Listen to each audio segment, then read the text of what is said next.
예수 오직 예수뿐이네.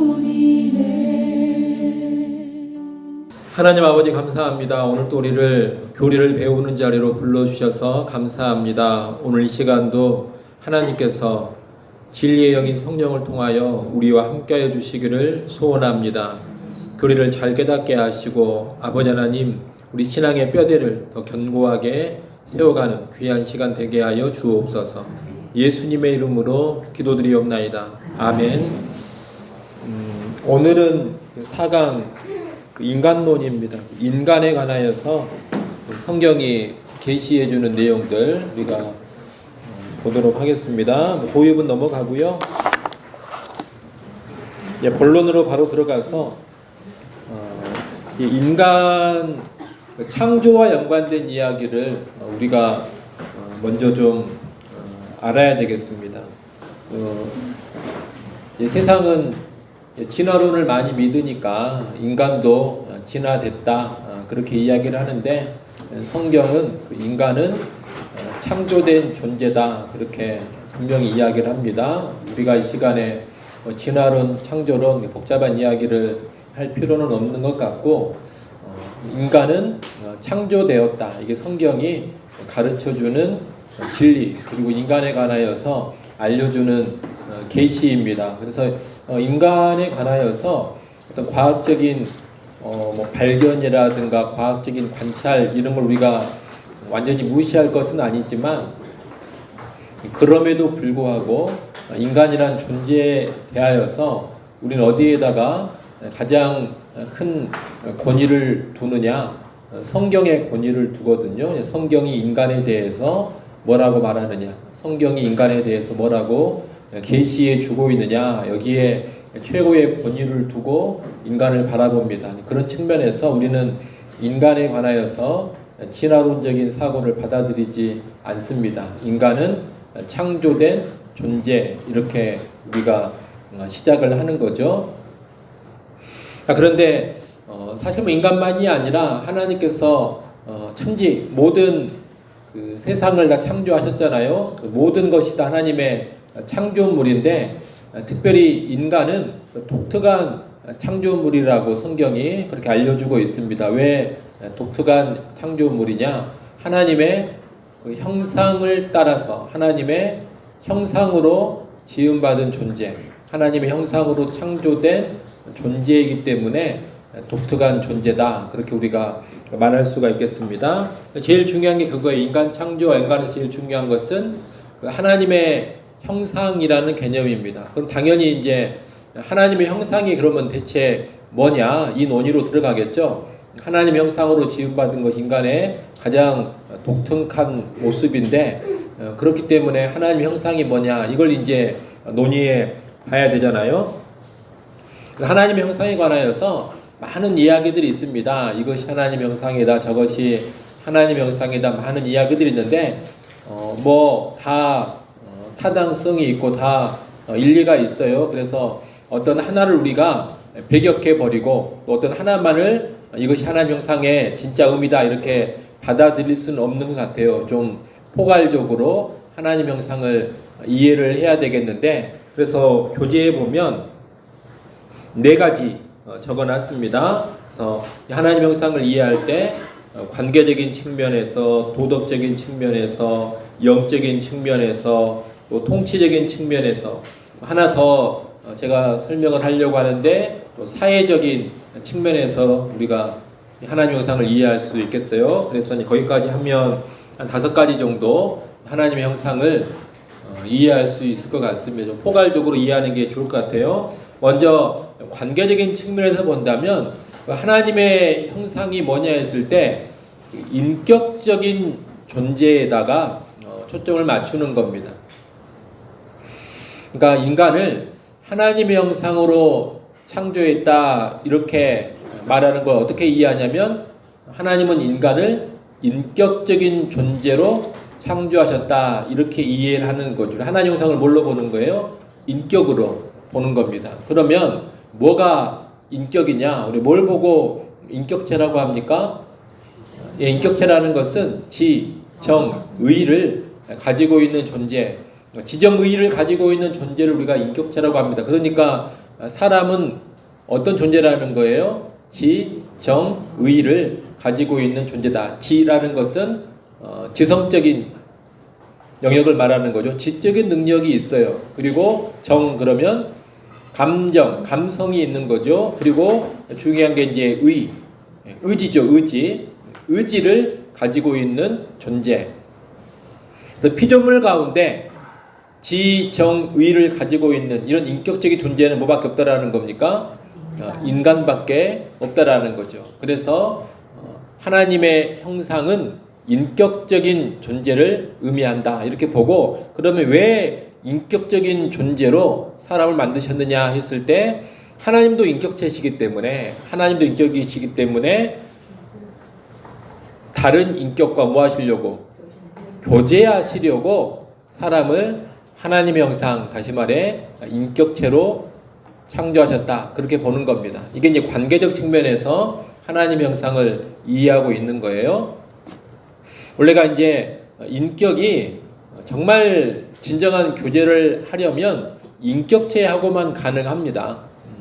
우리가 오늘날 뭐 개라든가 고양이를 이제 반려라는 말을 붙여가지고 이제 반려견, 반려묘 막 그렇게 이야기를 하는데, 사실 그 대체제에 지나지 않는 것이지 어떻게 개하고 진정한 인격적인 교감을 나눌 수가 있겠어요. 그리고 고양이하고 어떻게 진정한 인격적인 교감을 나눌 수가 있겠습니까? 한계가 있는 거예요. 진정한 인격과 인격의 만남이 될 수가 없습니다.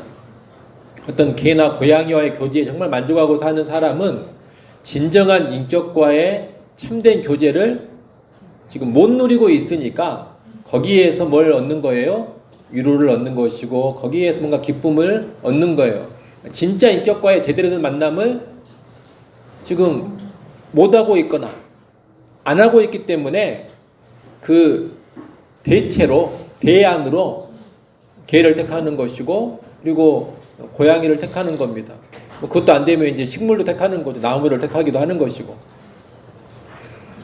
원래 인격은 인격체를 만나야지만 진짜 진정한 교제를 할 수가 있는 겁니다. 하나님도 인격체이시기 때문에 어떤 존재와 진정한 교제를 하려고 한다면 그 존재가 어떤 존재여야 돼요?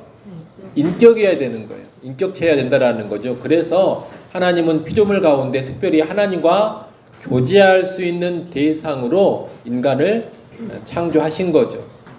이해가 되시죠? 이게 이제 하나님의 형상을 인격으로 이해하는 겁니다.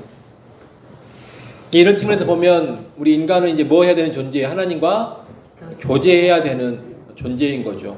본질적으로 하나님과 교제하도록 지어진 존재, 만들어진 존재, 그렇게 말할 수가 있겠습니다. 또 하나는 도덕적 측면이에요. 도덕적 측면. 이 도덕적 측면이라고 하는 것은 하나님의 형상을 도덕성에다가 좀 두는 겁니다. 그러니까 모든 피조물 가운데 뭐가 있는 존재예요? 도덕성을 가지고 있는 존재. 도덕, 윤리를 가지고 도덕, 윤리를 추구하는 존재로 인간을 만드셨다. 그렇게 하나님의 형상을 이해하는 겁니다. 그래서 도덕적인 양심이 있죠. 그리고 선, 악을 분별할 수 있는 능력도 있고, 또 인간은 늘 선, 악을 뭐 하려고 해요? 분별을 하려고 합니다. 그럼 개가 뭐 옳고 그런 걸로 분별하면서 움직이겠어요? 뭐 고양이가 이것은 옳은 것이다 생각해가지고 뭔가 움직이겠습니까? 또 무슨 행동을 했을 때 이것은 옳은 일이 아닌데 이런 생각을 짐승은 하지 않습니다. 그냥 뭘로만 움직이는 뿐이에요? 본능으로만 움직일 뿐이죠. 근데 인간은 양심이 있어가지고 항상 도덕이나 윤리를 추구하고요. 그리고 어떤 행동에 있어서 그냥 막 하는 게 아니라 항상 옳으냐 그르냐의 문제를 일반적으로 따져요. 그리고 옳은 것을 하면 되게 평안을 누리고 또 괜찮게 생각하지만 옳지 않은 것을 하면 왠지 거북하게 생각을 하고 찔림을 받고 눈치를 보고 그러는 겁니다. 그래서 우리가 이제 그런 측면에서 도덕성과 연관해가지고 하나님의 형상을 이해하기도 합니다. 인간은 도덕적인 존재로 지어졌다. 이런 의미가 되겠죠. 그 다음에 또 하나님의 형상을 영적인 측면에서 이해하기도 합니다. 인간은 어떤 존재로 지어졌느냐? 영적인 존재로 지어졌다. 하나님은 어떤 분이세요? 하나님은 영이신 분이기 때문에 아까 인격과 좀 비슷한데 인격적인 존재로 지었다라고 할 때는 하나님은 인격이시니까 인격이 필요하다. 인격체가 필요하다. 교제의 대상으로 이렇게 접근하는 거라면 영적인 측면에서는 하나님은 본질상 영적인 존재이기 때문에 뭔가 어떤 대상하고 제대로 만나려면 그 대상도 어떤 부분이 있어야 된다는 거예요. 영적인 부분이 있어야 한다라는 거죠. 물질만 가지고서는 제대로 영이신 하나님과 교류하고 접촉하고 만날 수 없다. 이렇게 보는 겁니다. 그래서 영이신 하나님과 만나고 또 영적인 하나님을 의식하고 영적인 하나님 앞에 제대로 된 반응을 보일 수 있는 그런 특성, 이런 걸 뭐로 보는 거예요? 하나님의 형상으로 보는 겁니다. 간단히 말하면 인간을 영적 존재로 창조하셨다. 이렇게 이해를 하는 거죠. 그래서 이제 영이신 하나님과 만남이 나오는 특별히 이 부분에서 중요한 것은 하나님을 의식하고 인식하고 하나님을 예배하고 이런 측면으로 나가게 되는 겁니다. 그래서 영적인 존재로 지었다 이제 이 모습은 이제 인간의 그 종교성하고 연결을 시켜가는 거죠. 지난번에도 말씀드린 것처럼 모든 그 동물들 가운데 종교를 가지고 있는 그 동물은 인간밖에 없거든요.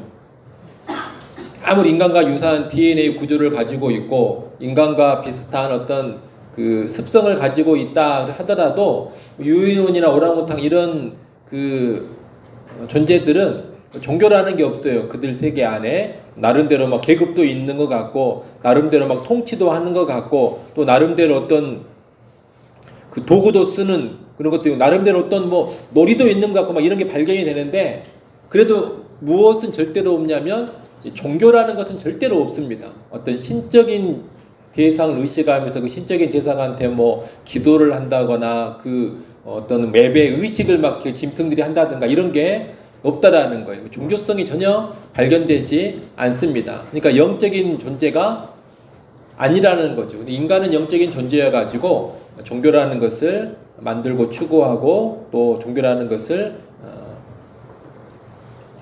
세워가지고 종교성을 계속 발휘하는 그런 양상으로 나간다라는 겁니다. 하나님을 그렇게 이해하는 거죠. 그리고 이제 또 하나는 통치적인 측면에서 하나님 형상을 이해하는 게 있어요. 이제 이건 어떤 접근이냐면 고대에 이 하나님의 형상이라고 붙이는 그 존재들이 있었습니다. 고대의 그 인간 세상에서 저 사람은 하나님의 형상이야 또는 하나님의 아들이야 이렇게 이제 불러주는 존재들이 있었는데 그 존재들은 어떤 존재들이냐면 왕들이에요.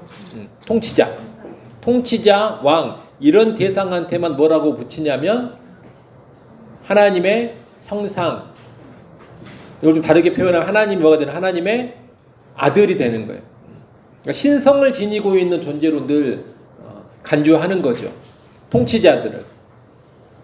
그래서 그런 측면에서 성경에 있는 이 하나님의 형상도 분명히 그런 어떤 왕적인 이미지 또 통치권의 의미 이런 것이 들어가 있을 것이다 이렇게 보고 인간을 하나님의 형상으로 지었다라고 하는 것은 어떤 의미냐? 인간을 피조세계의 뭘로? 왕으로 세우신 것이다.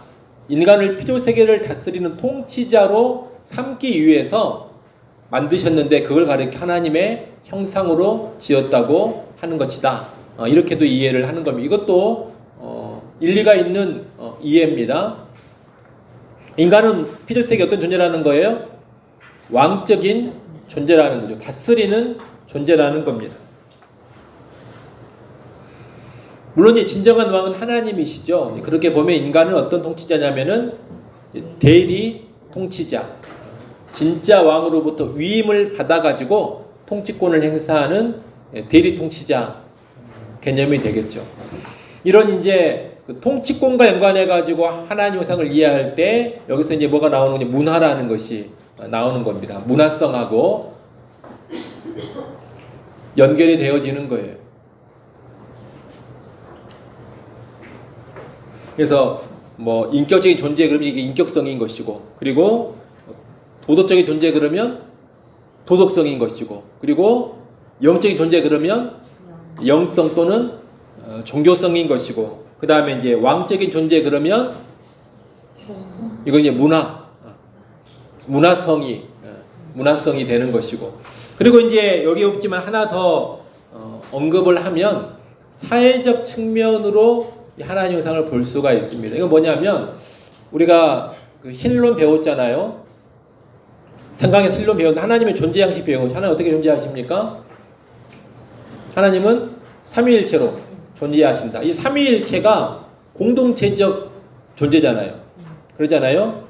본질은 하나지만 세 위격이 서로 뭐하고 있냐면 교통을 하고 있는 거거든요. 근데 이 교통이 퍼펙트한 완벽한 수준이어가지고 완전히 일치가 되어 있는 그런 수준이거든요. 그러니까 세 인격이 완전히 하나가 되어 있는 거죠. 공동체성의 완벽함 또는 완전한 공동체성, 그렇게도 볼 수가 있겠습니다. 우리가 오늘날 교회가 하나 된다 했을 때는 뭘 본받는 거냐면 그 하나님의 하나 되심 뭐 하는 거예요? 본받는 거예요. 삼위 하나님이 하나 되신 것처럼 우리도 뭐 하는 거예요? 하나가 돼야 한다, 이런 거죠. 그러나 이제 우리는 그 수준에 이제 도달이 안 되는 거죠. 그 하나님의 공동체성은 완전 완벽인데 우리는 그것을 이제 모델로 삼고 하나됨을 이루어가는 것인데 부족한 부분들이 많이 있죠. 어찌됐건 하나님의 그 존재 양식 자체가 뭘 지금 내포하고 있는 거예요? 공동체성을 내포하고 있는 겁니다. 우리라는 개념이 있는 거죠. 그런 측면에서 하나님 형상을 이해하는 겁니다. 인간이 하나님의 형상으로 지어졌다라고 하는 것은 어떤 의미냐? 인간은 어떤 존재로 지어졌다? 공동체적인 존재로 지어졌다. 홀로 존재하고 홀로 살아갈 수 없는 그런 존재로 인간은 만들어졌다, 이렇게 보는 거죠. 그래서 유명한 말이 있죠. 인간은 사회적 동물이다. 인간을 유심히 관찰해 보니까 인간은 그 혼자 존재할 수, 항상 사회를 이루면서 공동체를 이루면서 살아가는 존재도 늘 그것을 추구하는 존재다. 그래서 이제 사회적 동물이다, 이제 이런 이야기도 나오고 그러는 건데, 하나님의 형상은 그렇게 이제 이해를 하는 거예요. 인간은 공동체적인 존재로 지어졌다. 그래서 이것은 이제 뭐와 연관되면 사회성하고 연관이 되겠죠. 이 어느 것 하나가 맞고 다른 건 틀리다, 이렇게 볼 수 없고요. 이 하나님 형상은 일단 포괄적인 의미를 가지고 있는 것으로 이해하면 좋겠습니다. 그래서 하나님 형상을 이제 우리가 이야기할 때 어떤 경우에는 이제 인격적인 존재 이 부분을 많이 강조해서 이야기하는 그런 경우, 또 그런 분도 있고, 또 어떤 분은 그 방금 말씀드린 어떤 그 공동체성, 사회적 존재 이 부분을 많이 강조해가지고 이야기하는 경우도 있고, 또 왕, 통치권과 연관해가지고 또 하나님 형상을 많이 이야기하는 경우도 있고 그러거든요. 자신이 좀 강조하고 싶은 그 부분에 따라서 하나님 형상을 이렇게도 보고 저렇게도 보고 그러는 것 같은데, 어떤 것이 맞고 어떤 것이 틀렸다 이렇게 할 것이 아니라 우리는 이걸 다 이해하고 하나님 형상은 이렇게 포괄적인 의미를 가지고 있다. 그리고 인간은 이렇게 포괄적인 의미를 가지고 있는 존재, 그리고 인간은 이런 복합적인 존재다. 그렇게 이해를 하시면 되겠습니다. 여기까지 이해가 되신가요? 예. 그리고 이제 뭐 약간 부수적인 이야기인데, 특히 인간을 이렇게 이제 통치적인 측면에서 하나님 형상으로 지었다, 왕적인 존재로 지었다라고 하는 것은 상당히 그 파격적인 진술이에요. 그러니까 성경이 지금 창세기에서 이야기를 하고 있잖아요. 창세기를 우리가 보통 이제 모세 오경이라 해가지고 모세가 기록했다 그러지 않습니까? 모세가 언제적 사람입니까? 너무 옛날 사람이라서 모르겠습니까?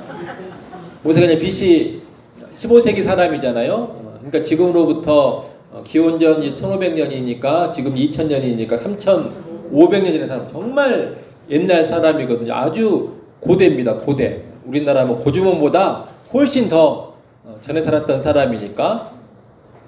그 시대에 아까 말씀드린 것처럼 하나님의 형상은 누구한테만 갖다 붙이는 말이냐면 아주 특별한 소수의 사람한테만 갖다 붙이는 말이에요. 왕한테만 갖다 붙이는 말, 아니면 대단한 정복자한테만 갖다 붙이는 그 말이 하나님의 형상이거든요. 당신은 하나님의 형상이다. 이 사람 어떤 사람이라는 거예요? 특별한 사람이라는 거죠. 다른 인간들하고는 급이 다르다. 이미 그 말 자체에 차별성이 있어요. 당신은 하나님의 형상이고 우리는 그냥 그 쪼무레기들에 지나지 않고 당신의 다스림을 다 우리는 받아야 되고, 당신은 우리하고 아예 그냥 질 자체가 다른 사람이다. 우리의 피는 그냥 하찮은 피인데 당신의 피는 아주 고귀한 피다. 이런 의미가 다 들어가 있는 거거든요. 근데 성경은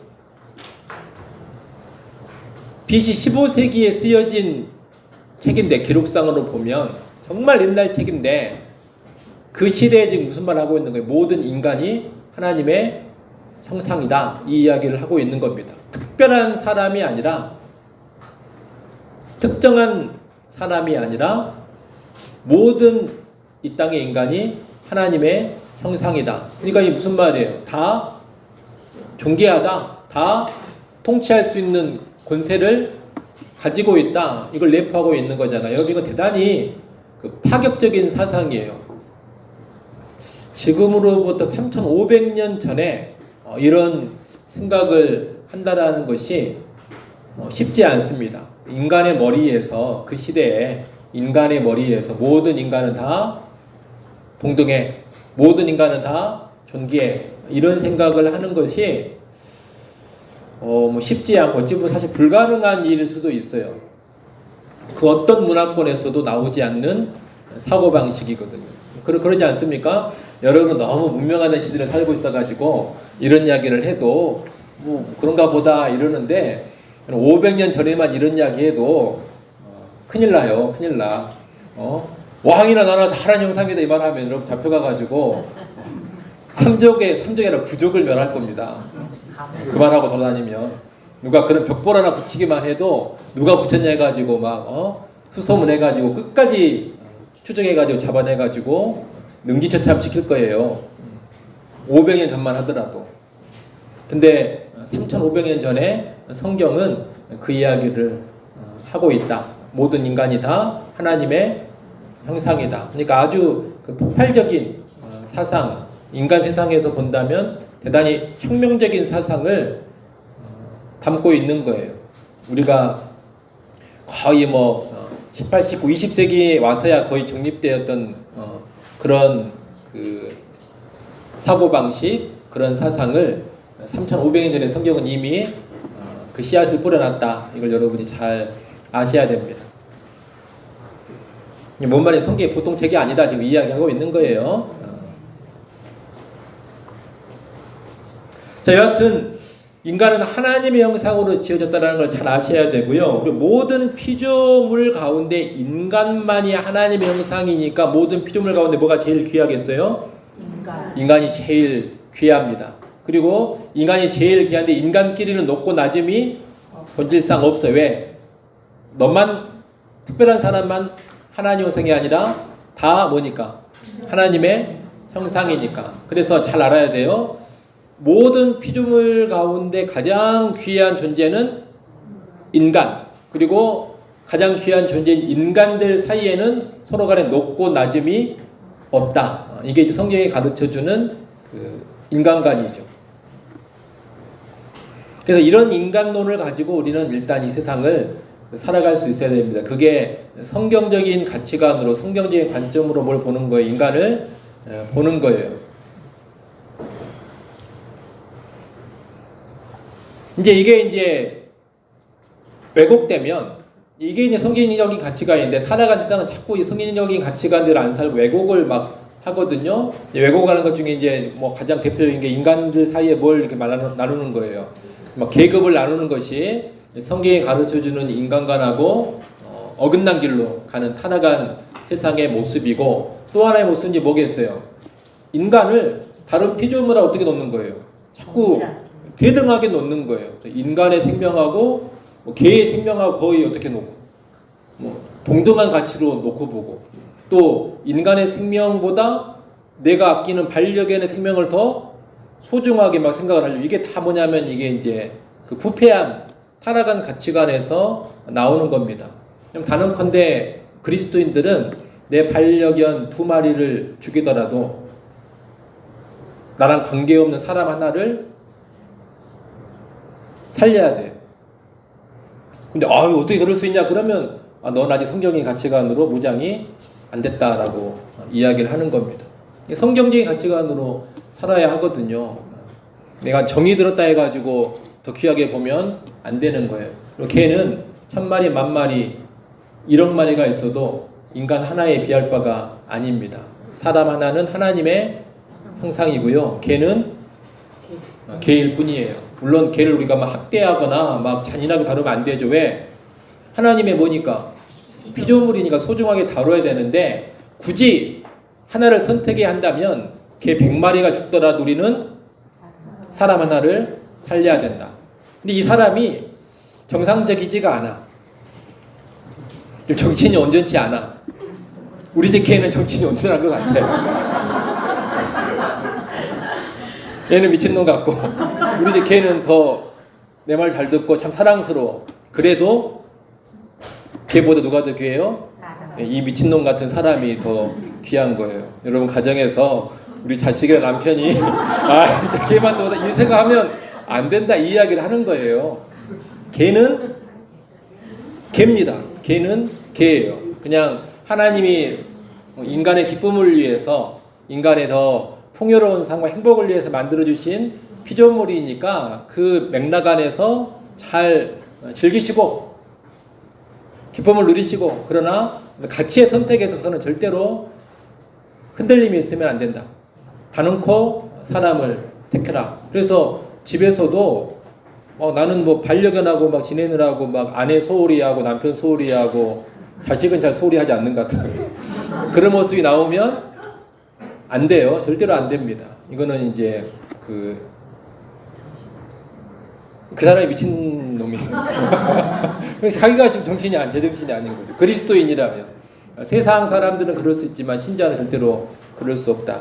그리고 장애가 있는 사람이라 하더라도 그 장애 있는 한 사람이나 아주 정상적이고 건강한 한 사람이나 가치가 어떻다? 똑같다. 왜?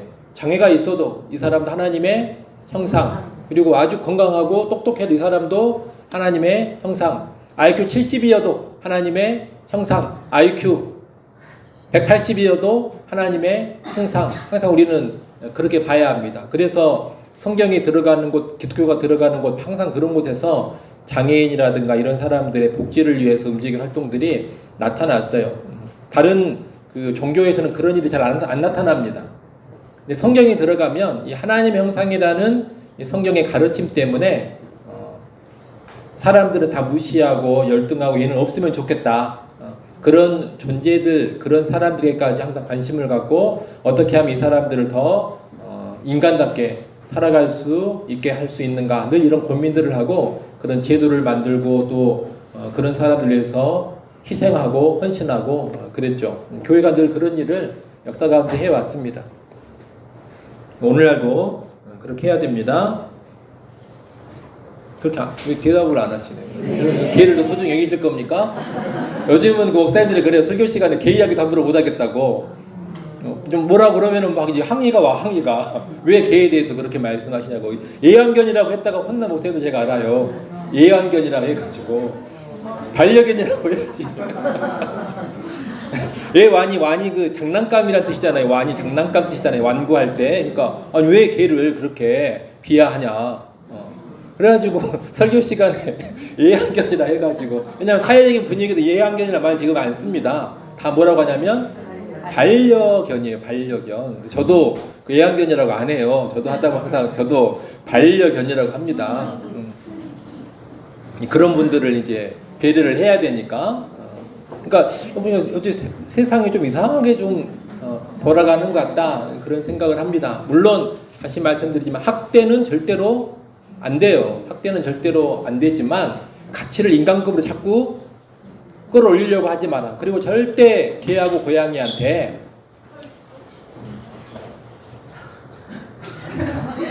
엄마 아빠라고 하지 마라. 뭔 엄마 아빠예요? 왜 자기를 자꾸 개 수준으로 낮춥니까? 무슨 엄마? 나는 이제 막 개 데리고 다니면서 엄마 그러면 막 개 사료를 넣어주고 싶어. 그 사람 입에다가 이 사료나 드시오. 개를 스스로 개를 자체하는데, 그러니까 귀하게 여기고 뭐 사랑하고 하는 건 괜찮은데 지킬 선은 뭐하라는 거예요? 지켜야 돼요. 왜 그러냐면 가치관이 대단히 중요하기 때문에 그럽니다. 지킬 선은 꼭 지키면서 성경의 가르침을 그대로 고수하면서 살아가야, 그래야 우리가 뭐냐면 신자인 거예요. 신자답게 반려견도 뭐 잘 저기 뭐라고 표현해? 양육하시고는 안 되고 반려견도 잘 이렇게 케어하시고 함께 하시면서 또 사랑도 많이 주시고 또 뭐 식물을 통해서 위로를 받으니까, 자연을 보면서 위로를 받으니까 반려견을 통해서도 위로 받는 것도 분명히 있죠. 그런 것도 많이 누리시되, 제가 말씀드리는 것은 절대 인간과 다른 피조물 사이에 그 선은 지켜라. 선은 넘지 말아라. 그래야 신자다운 것이다. 그 이야기를 하는 겁니다. 그와 더불어서 어떤 선도 잘 지켜야 돼요?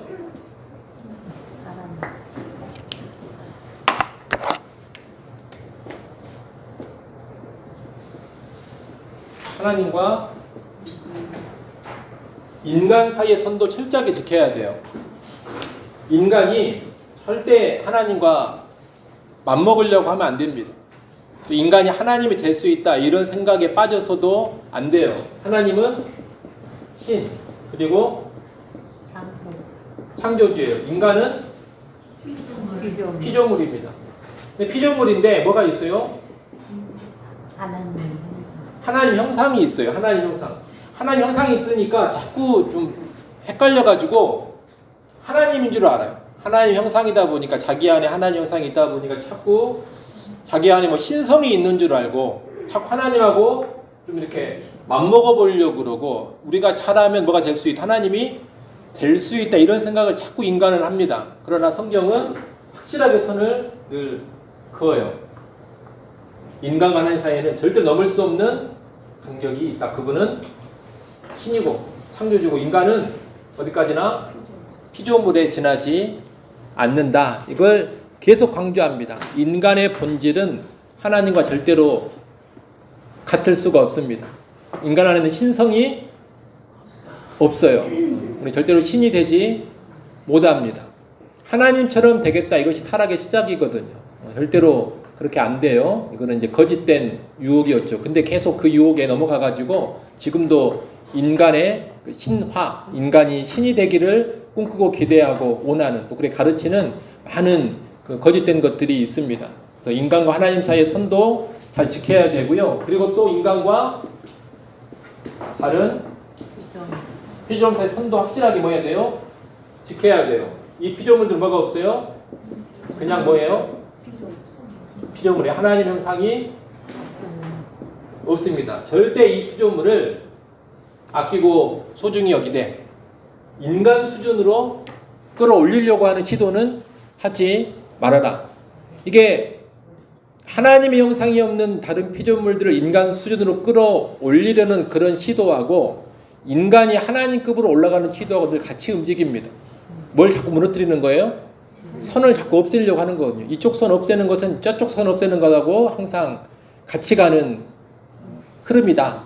이걸 꼭 알아야 돼요. 그래서 성경은 항상 선을 지킨다. 지킬 선은 지킨다. 이거 잘 기억하고, 인간 사이에 쓸데없는 선은 다 치우시고 확실히 지켜야 될 선, 그에 대해서는 인간과 다른 피조물, 그리고 인간과 하나님 사이, 이 두 선은 명확하게 우리가 지켜가야 합니다. 자꾸 생각과 가치관과 언행을 성경적인 가치관으로 이렇게 바꾸어 가야 돼요.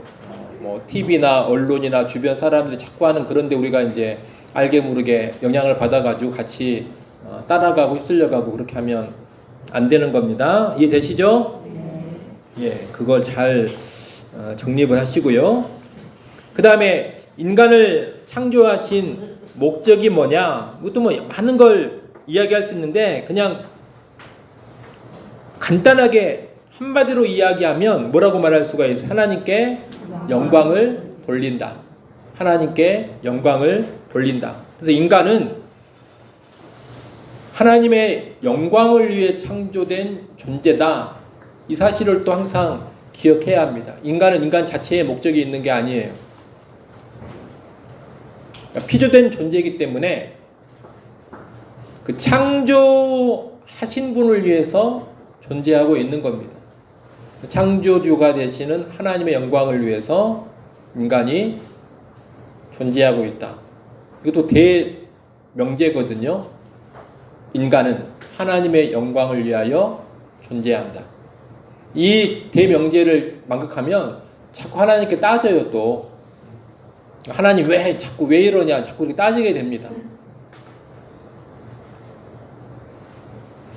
하나님께 따지는 경우는 보통 이제 여러 가지 경우가 있겠죠. 왜 그러냐면 하나님이 나를 위해서 뭘 해줘야 되는데 하나님 나를 위해 존재하는 신인 거예요.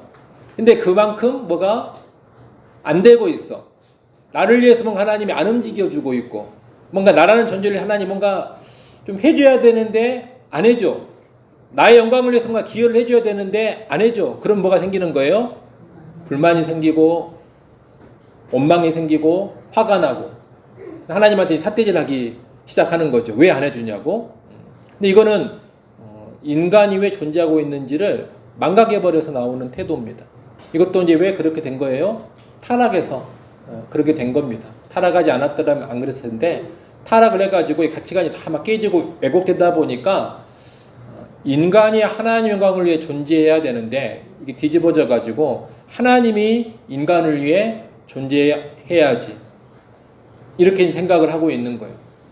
그래서 자꾸 이제 하나님을 바라보는 관점이 우리한테 유익이 되냐 안 되냐, 우리한테 도움이 되냐 안 되냐, 하나님이 인간한테 뭘 해주냐, 하나님이 뭐 선하냐 악하, 자꾸 막 이런 이야기 생각만 하고 이런 이야기만 하고 이러고도 하나님이냐 자꾸 이제 이런 이야기를 하는 겁니다. 이제 타락한 세상이니까 그런 이야기들이 이제 막 활발하게 펼쳐져 가고 또 그런 논의에 교회가 또 이제 뭐 해야 돼 답도 해줘야 되겠지만 그런 게 이제 불필요한 거 아니지만 근본적으로 돌아간다면 원래 그런 논의 자체가 나타나지 않아야 된다. 원칙상 그렇습니다. 우리는 하나님의 영광을 위해 존재하기 때문에 그분이 우리를 어떻게 다루시고 그분이 우리를 어떻게 사용하시든지 간에 우리는 겸허히 근무할 뿐이에요. 받아들일 뿐입니다. 그것도 여러분이 잘 기억을 하시고요. 근데 중요한 것은 하나님이 악한 신이 아니에요. 악한 신이 아니기 때문에 자기의 영광을 위해 창조하셨지만 또 인간이 자신의 영광을 위해 살아가면서 큰 기쁨과 행복과 복락도 누리도록 하십니다. 그러니까 인간을 엄청 고통스럽게 하고 인간을 엄청 막 잔인하게 학대하면서 내 영광을 위해서 살아 이런 뭐 독재자 폭군 이런 분이 아니라는 거예요. 그런 분이라면 아들을 주셨겠어요? 절대 안 주시죠. 인간을 다 싸그리 잡아 죽이는 한이 있다 하더라도 자기 아들을 내어주실 일이 없죠. 그런 악한 신이 아닙니다. 여러분 그 어떤 종교 가운데서도 자기 자신을 죽여가지고 구원을 이루는 그 종교가 없어요. 그런 신이 없습니다. 말이 안 되는 신이 그 기독교의 신이에요. 모든 신들은 인간한테 뭘 요구하거든요.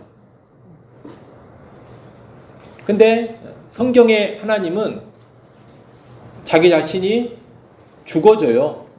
피조물을 위해서. 대단히 파격적인 모습이거든요. 다른 데서는 찾아볼 수 없는 그런 신입니다. 하나님이 그런 분이시기 때문에 이제 원칙상 인간은 하나님의 영광을 위해 창조하셨지만 또 그와 더불어서 인간의 복됨과 인간의 유익과 인간의 풍성함을 위해서 그분이 일을 해 주십니다. 그래서 어떤 모습이 되는 거냐면 인간은 하나님의 영광을 위해 힘써 살아가는 것이고, 또 하나님은 인간을 통해 영광을 받으시면서 인간의 최고의 행복과 만족을 위해서 모든 걸 다 해 주시는 분이시다. 그렇게 우리가 이해를 하면 되겠습니다. 이해가 되십니까?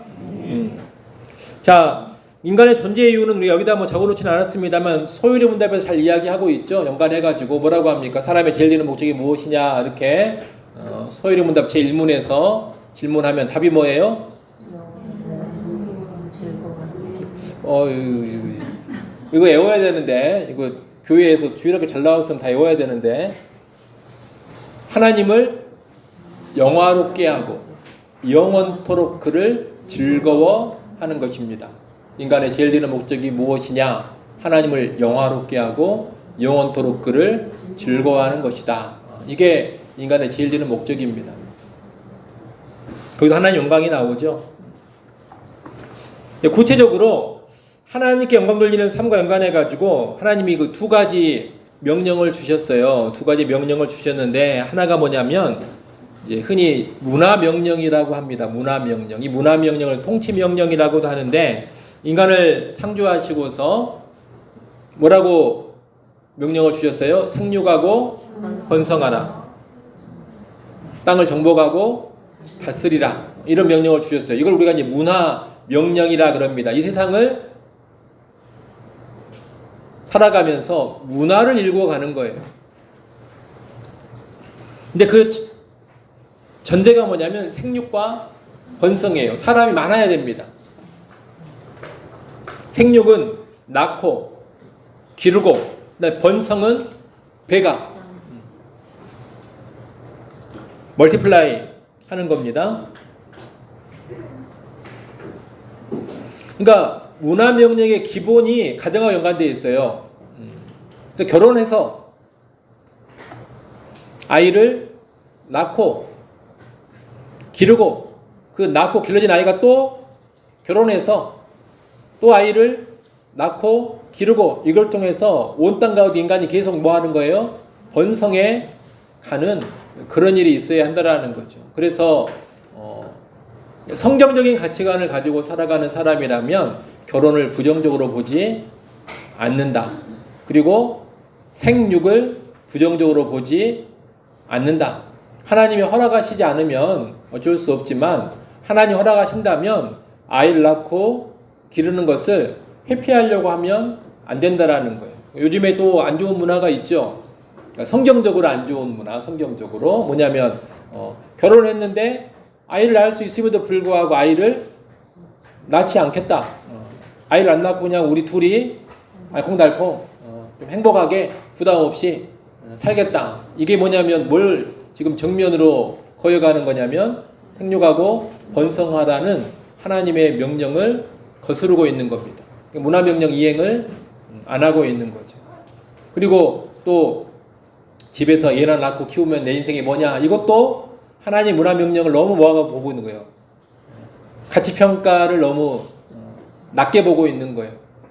아이를 낳고 키우는 것은 아주 고귀한 사명 감당입니다. 태초 인간을 하나님이 주신 뭐예요? 문화명령이에요. 이거 잘 감당하는 게 하나님 앞에서 충성스럽게 살아가는 모습이에요. 그래서 그걸 너무 우리가 비하하거나 그걸 너무 이렇게 무의미한 일로 생각하거나 그렇게 살 바에는 차라리 이게 낫지 이렇게 생각하는 것은 바람직하지 않다, 이 말입니다.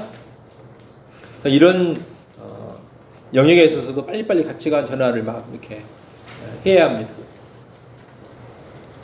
세상이 살기 힘들고 얘 낳아서 키우기도 힘들고 돈도 많이 들고, 여러분 옛날이 더 힘들었어요. 안 그렇습니까? 솔직히 안 그런가요? 저는 옛날 안 살아봐서 모르겠는데 옛날에 더 힘들었을 것 같아요. 옛날 키우기가 훨씬 힘들었죠. 괴롭고 고통스럽고. 사실 지금은 키우기가 환경적으로 쉬운 시대예요. 다만 정신이 옛날하고 달라져가지고 훨씬 더 그냥 더 크게 부담스럽고 더 크게 불편하고 또 다른 마음이 많이 있어가지고 이게 그냥 싫은 거죠. 그래서 환경 탓을 하고 시대가 어쩌고 우리나라가 어쩌고 막 이런 말을 하는데, 세상 사람들은 그럴 수 있지만 우리 그리스도인들은 그러면 안 됩니다. 그리스도인들은 하나님의 명령을 이행하고 사명을 감당함에 있어서 환경을 탓하지 않는다. 누구를 믿고 하나님을 믿고 그냥 사명 감당을 하는 거예요. 그래서 결혼할 정령기가 되면 사랑하는 사람이 안 나타나면 어쩔 수 없는데 나타나면 빨리빨리 결혼하고 결혼했으면 뭐 돈 들어가는 일 어떻게 하나 이 생각 안 하고 그냥 출산을 하고 그리고 양육을 하면 되는 겁니다. 이해가 되십니까? 네, 그런 사고방식을 잘 가지고 있고요. 그러면 이제 그 아이를 그냥 낳는 대로 다 낳아야 되냐 이 문제가 또 나오는데 그건 우리가 지금 말한 너무 복잡해지니까 나중에 기회가 있으면 우리가 하도록 하겠습니다. 아무튼 뭐 다산은 나쁜 것은 아닙니다. 하지만 그런다 해가지고 다산하지 않고 무조건 얘가 생기는 대로 다 그냥 임신하고 다 낳아야 되냐 꼭 그런 것만은 또 아니다. 이 정도만 여러분이 알고 계시면 될 것 같습니다. 생육 번성의 명령, 사명이 있고요. 그 다음에 또 뭐가 있어요? 창조 세계를 다스리고 경작하고 보존하는 그런 명령, 사명이 있습니다. 좀 더 구체적인 문화 명령인데요. 하나님이 창조하신 이 세상 속에서 뭔가 연구도 하고 노동도 하고 그러면서 점점 세상을 더 뭐 하는 거예요?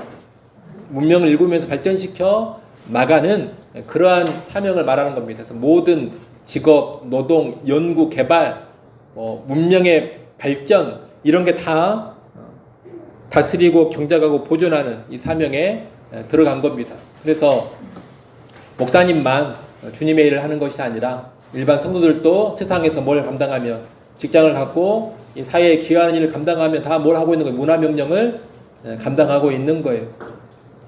그런 일을 마땅히 감당해야 되고요. 그게 다 하나님의 대리 통치자로 세상을 다스려가는 모습입니다. 그런 걸 통해서 하나님을 드러내고 하나님을 높이고 하나님께 영광을 돌리는 겁니다. 문화 명령도 잘 감당해 가야 됩니다. 우리가. 또 하나 무슨 명령이 있어요? 교제의 명령이 있어요. 교제의 명령은 구약 성경에서 직접적으로 나오지는 않습니다. 그러나 구약 성경의 그 내용을 쭉 보면 하나님이 교제하기를 원하시고 교제를 요구하시는구나 하는 것을 알 수가 있습니다. 대표적으로 뭘 통해 알 수 있냐면 에덴 동산에서 아담을 하나님이 찾아오시잖아요. 그리고 아담의 이름을 부르시잖아요. 아담아 네가 어디 있느냐. 이게 뭘 의미하는 이미 그 전에 에덴에서 아담과 하나님이 여러 번 지속적으로 뭐 하셨다는 거예요. 만나셨다라는 거죠. 한 번도 안 찾아오시고 한 번도 안 만나주다가 선악과 따면 그때서야 와가지고 너 어디 있어 이러지는 않으셨단 말이에요. 아담도 하나님 늘 우리랑 나랑 만나는 걸 알아요. 그러니까 미리 뭐 한 거예요? 숨고 피한 건 아닙니까? 하나님이 낯을 피하고 싶어가지고 이 말인 즉슨 그전 하나님 낯을 계속 뭐 했다? 대면했다. 이걸 의미하는 거잖아요. 그러니까 직접적으로 나와 교제하라 이런 명령은 없지만 하나님의 형상으로 사람을 창조하시고 그 인간의 하나님 계속 원하고 기대하고 요구하시는 게 뭐다? 나와 늘 만나서 뭐 하자? 교제하자. 이걸 우리가 알 수가 있는 거죠. 그래서 우리가 이거 뭐라고 말하냐면 교제 명령이라고 합니다. 명령이라는 단어가 직접 거기에 있는 것은 아니지만 그래서 하나님 형상으로 지음받은 인간이 하나님과 사랑의 관계를 맺고 하나님께 예배하고 하나님과 만나면서 기뻐하고 즐거워하고 진정한 만족을 누려가는 것 이게 교제의 사명입니다. 하나님도 교제를 통해 기뻐하시고 우리도 기쁨을 만족을 누리는 거예요. 쌍방간에 인격적인 교제라는 게 그런 거잖아요. 쌍방간에 기쁨이 있을 때 이게 진정한 인격적인 교제지 한쪽은 막 기쁨이 있는데 한쪽은 괴롭기만 하면 그건 인격적인 교제가 아니죠. 쌍방간에 기쁨과 행복과 만족을 만끽하는 그런 교제를 하나님께서 원하십니다. 그래서 우리가 이제 이 땅을 살아갈 때 이 교제 명령도 잘 감당해 갈 수 있어요. 예수를 믿는 것은 이 교제 회복을 의미하는 것이기도 하거든요. 그래서 고린도전서 1장 9절에서 그 이야기를 하잖아요. 너희를 불러 그의 아들 예수 그리스도 우리 주로 더불어 교제케 하시는 하나님은 미쁘시도다. 예수님을 통해서 뭐 하신다? 교제케 하신다. 그렇게 이야기를 하잖아요. 구원받은 사람은 뭐가 가능해진 사람이냐? 하나님과 교제하는 게 가능해진 사람들입니다. 그래서 하나님과 교제하는 사명도 잘 감당해 가야 돼요. 예배 잘 들으셔야 되고 그리고 공예배뿐만이 아니라 여러분 매일매일의 삶 가운데서 말씀과 기도로 하나님과 늘 교제하는 일에 힘쓰셔야 되고, 그게 또 아주 중요한 사명 감당이 된다. 그걸 잘 하시면 좋겠습니다. 자, 하나님 이렇게 이제 문화명령, 교제명령 주셨는데 타락으로 해가지고 이 명령이 이제 훼손이 된 거거든요. 그래서 이제 구원받은 사람은 다시 이 명령이 회복되는 겁니다. 그래서 뭐가 회복되고, 교제가 회복되고, 그리고 이 문화명령을 바르게 감당하면서 하나님께 영광을 돌리고, 그래서 우리 그리스도인들은 하나님께 예배하고 하나님과 교제하는 삶을 잘 살아가면서 동시에 세상 구석구석으로 들어가서 내게 주어진 그 영역에서 뭘 해야 돼요? 하나님을 영화롭게 하는 일들을 해야 돼요. 내 직업 현장 가운데서.